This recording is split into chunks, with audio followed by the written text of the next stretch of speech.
ओम नमः शिवाय। आपका हमारे चैनल भक्ति गाथा में स्वागत है। आज श्रावण मास के तीसरे दिन आइए सुनते हैं तीसरे ज्योतिर्लिंग महाकालेश्वर की कथा। उज्जैनी में राजा चंद्रसेन का राज था।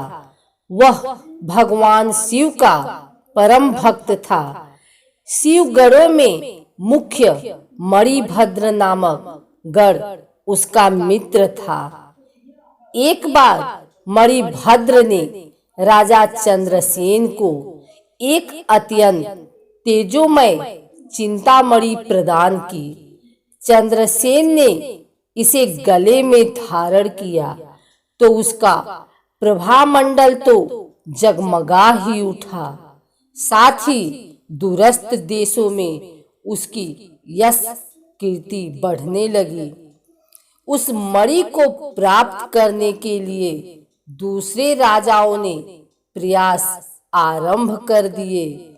कुछ ने प्रत्यक्ष मांग की, कुछ ने विनती की। चूंकि वह राजा की अत्यंत प्रिय वस्तु थी, अतः राजा ने वह मणि किसी को नहीं दी।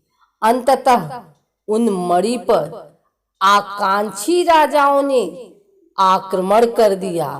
शिव भक्त चंद्रसेन भगवान महाकाल की शरण में जाकर ध्यान मग्न हो गया। जब चंद्रसेन समाधिस्थ था, तब वहां कोई गोपी अपने छोटे बालक को साथ लेकर दर्शन हेतु आई। बालक की उम्र 5 वर्ष और गोपी विधवा थी।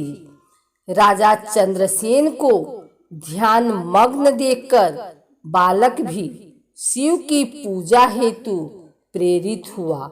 वह कहीं से एक पाषाण ले आया और अपने घर के एकांत स्थल में बैठकर भक्ति भाव से शिवलिंग की पूजा करने लगा।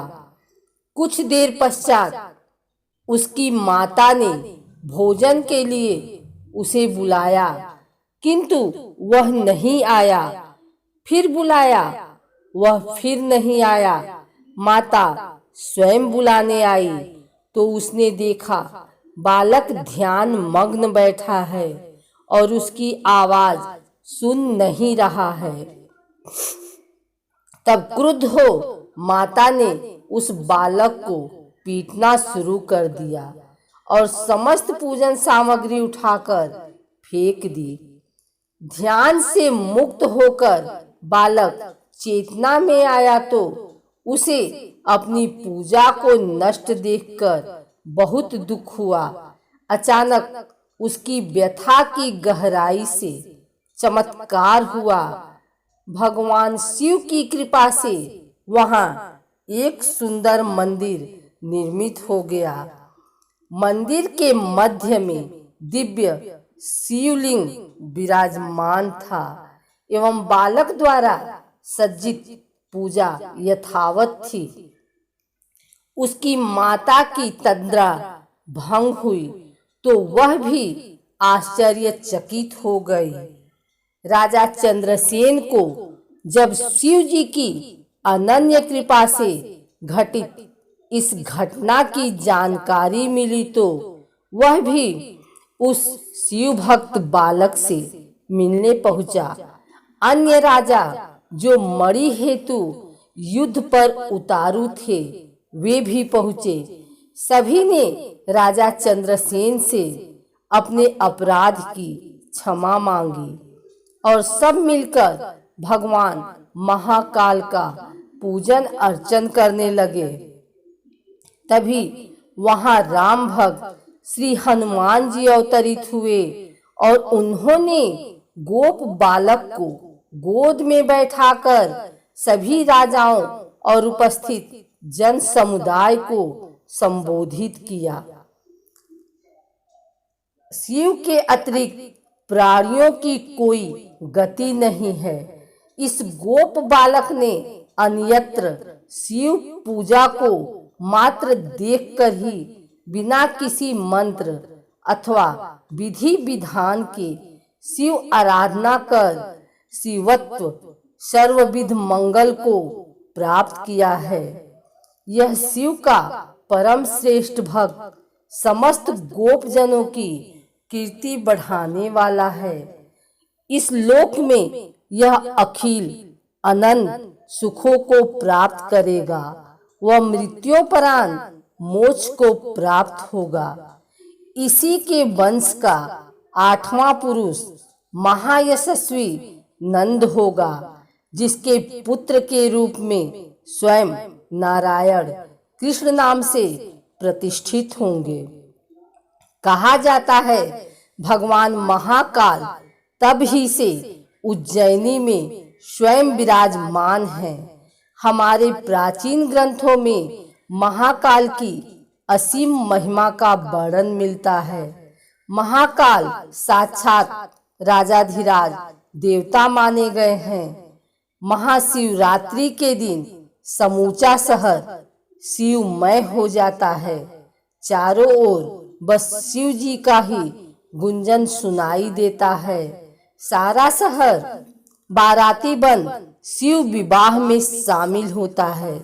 अगले दिन अमावस्या को सेहरे के अत्यंत आकर्षक दर्शन होते हैं। नैनाभिराम साज सज्जा के बीच एक उत्सव धूमधाम से संपन्न होता है। भगवान शिव की यह नगरी भक्ति रस में आकंठ डूबी नजर आती है। एक अन्य कथा के अनुसार अवंती नाम से प्रसिद्ध देहदारियों को मोक्ष प्रदान करने वाली एक रमणीय नगरी थी। यह नगरी शिव जी को बेहद प्रिय थी। उस नगरी में एक श्रेष्ठ ब्राह्मण रहते थे। यह ब्राह्मण वैदिक कर्मों के लिए अनुष्ठान कराते थे, साथ ही शुभ कर्म परायण वेदों के अध्याय में भी संलग्न रहते थे। ब्राह्मण शिव जी का बड़ा भक्त था और वो प्रतिदिन अग्नि की स्थापना कर अग्निहोत्र करता था।